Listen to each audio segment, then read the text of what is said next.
Princesas aprisionadas em castelo, cavaleiros matadores de dragões e animais mágicos. Tudo isso na aula de História? É isso mesmo.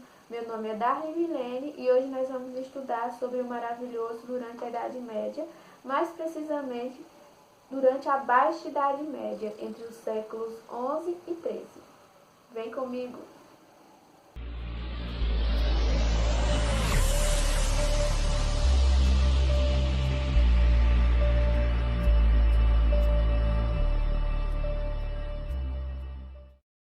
Durante esse período que a gente vai estudar, a Europa Ocidental estava dividida em pequenos reinos e esses reinos eles eram fragmentados entre as terras, as propriedades dos nobres. E eram dentro dessas terras que viviam os servos ou os camponeses, como eram chamados. E eles eram quem cuidava das terras, cultivavam essas terras para os nobres. Esse tipo de organização social ficou conhecido como feudo. No feudo se tinha o manso senhorial, que compreendia as áreas do castelo e de em torno do castelo, onde tinha um moinho que servia para dar de beber os animais, e as áreas que eram cultivadas pelos servos. Para os senhores feudais, tinha o manso servil, que eram as terras cultivadas pelos servos para o seu próprio uso, e tinha o manso comum, que eram as terras utilizadas tanto pelos nobres quanto pelos servos. Durante esse período também já estava se desenvolvendo cidades, então já se tinha os primeiros centros urbanos e vilas, e essas cidades elas eram muradas. É importante a gente ter contato com essas informações para poder entender melhor como que esse imaginário foi construído durante esse período e qual é a relação que ele tem com a cultura e com o cotidiano dessas pessoas. As lendas e as histórias durante a Idade Média, elas eram criadas e elas circulavam de duas formas. Haviam as histórias das pessoas comuns, dos aldeãos, que era passado de pessoa para pessoa a partir da oralidade, às vezes ao redor da lareira, nas casas, no final da tarde ou durante a noite. E haviam as histórias escritas pelos nobres, principalmente a partir do surgimento das primeiras universidades, que surgiu aqui durante a Idade Média, tá, gente? E esses nobres, muitas vezes, eles escreviam histórias que já circulavam de forma oral dentro dessas sociedades, mas que não tinha sido escrita ainda, e eles passavam isso para a forma escrita. Outra questão que é importante para a gente entender também como que se constituía esse imaginário é o próprio conceito de maravilhoso durante esse período. O maravilhoso, ele não é a mesma coisa que a gente entende hoje, de bonito, de fantástico. Não, ele tinha origem na palavra mirabilis, que tinha a ver com vários costumes pagãos, celtas e germânicos também, que significavam alguma coisa fora do comum, uma coisa que rompia com o cotidiano ou com a ordem natural das coisas. E esse seria o Miraculous.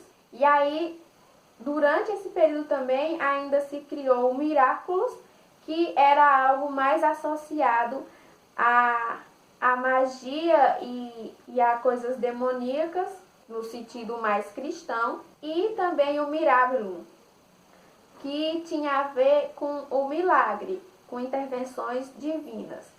Essas eram as formas de maravilhosos que existia durante a Idade Média.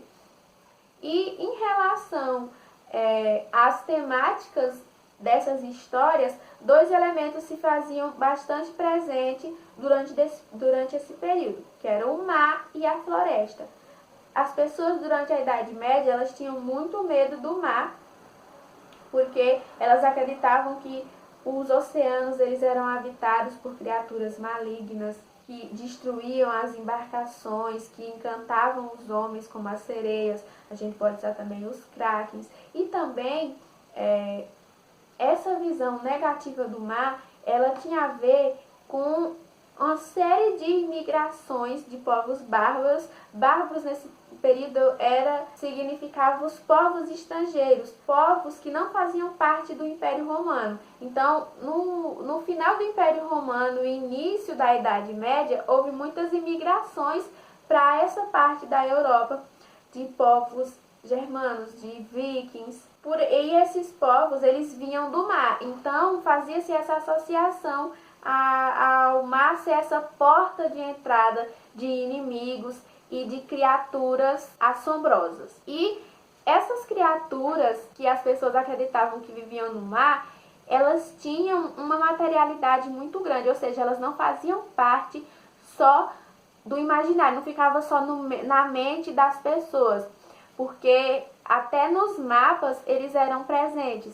Então, muitos mapas da Idade Média que tinham os oceanos, estava lá o desenho também dessas criaturas marítimas, estilo aquelas criaturas que a gente vê no filme Os Piratas do Caribe. Eram criaturas gigantescas que poderiam destruir os navios e tal. Tudo isso fazia parte dos mapas durante a Idade Média. Outra criatura também que ganhava materialidade, ou seja, que era colocada no papel mesmo, como se existisse um local específico para eles, eram os dragões. Os dragões, eles eram consideradas criaturas malignas, tinham um sentido muito negativo e gananciosas, eram também responsáveis, por exemplo, por destruir aldeias, por queimar campos com o fogo que eles soltavam pelas narinas. E eles também apareciam nos mapas, principalmente em locais desconhecidos, que essas pessoas não tinham acesso ainda. Outras histórias também muito interessantes são relacionadas à cavalaria, aos cavaleiros. Os cavaleiros, eles eram compostos principalmente por nobres e pessoas enriquecidas. Tinham as cavalarias das igrejas também, que atuaram num acontecimento muito importante durante esse período, que foi as cruzadas. Então eles tiveram contato também com o Oriente, que seria uma parte da Ásia que é mais próxima da Europa, que hoje seria o Oriente Médio. Eles tiveram contato com os povos muçulmanos durante essas guerras de cruzadas e de reconquista de alguns lugares da Europa. E muitas lendas também surgiram desse contato, e várias impressões também negativas, inclusive, sobre esses povos.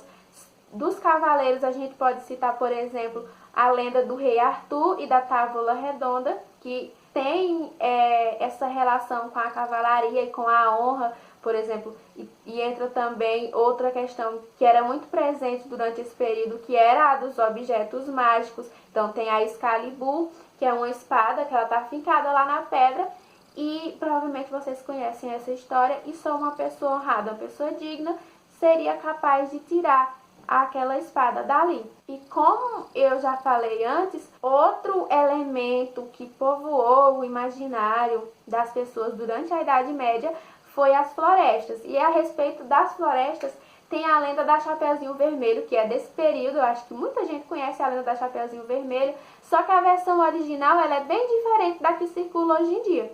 Na lenda original, a Chapeuzinho Vermelho ela desvia também do caminho que a mãe dela disse para ela ir e tal. Ela encontra o lobo em uma encruzilhada, e o lobo diz para ela que tem um caminho mais curto, cheio de flores, que era para ela ir por aquele caminho. E ele vai na casa da avó dela, só que quando ele chega lá, ele mata a avó dela e ele cozinha, ele prepara uma comida com a carne da avó dela e se faz passar pela avó dela. E quando ela chega, ele diz para ela comer aquela comida que ele tinha preparado para ela, se passando pela avó dela. E aí depois que ela come, ele revela que é o lobo, desdenha da cara dela e come ela. Então tem dois elementos interessantes, que é o canibalismo, que era uma coisa considerada um pecado grotesco durante esse período, que é comer a carne humana, e também a desobediência, que ela desobedeceu à mãe dela. E essa lenda ela traz várias questões interessantes para a gente compreender como as pessoas viam as florestas, porque era uma lenda que estava dizendo o quê? Dizendo para as pessoas ter cuidado com a floresta, porque a floresta ela era entendida durante esse momento como um lugar de perigos, um lugar de selvageria. E o próprio lobo, ele é um animal muito simbólico dentro das culturas celtas e germânicas. Ele simboliza a selvageria, um espírito livre. Então, ele seria essa representação do selvagem, do incontrolável, do caos que existiria fora das cidades, das vilas e dessas propriedades. Seria o reino dos animais selvagens e dos bandidos. Tudo que de ruim habitariam as florestas. É mais ou menos isso que essa lenda está querendo dizer. Então, o mais interessante é que se convivia junto com a cultura e a religião cristã elementos da cultura pagã, da cultura celta, de seres metade homens, metade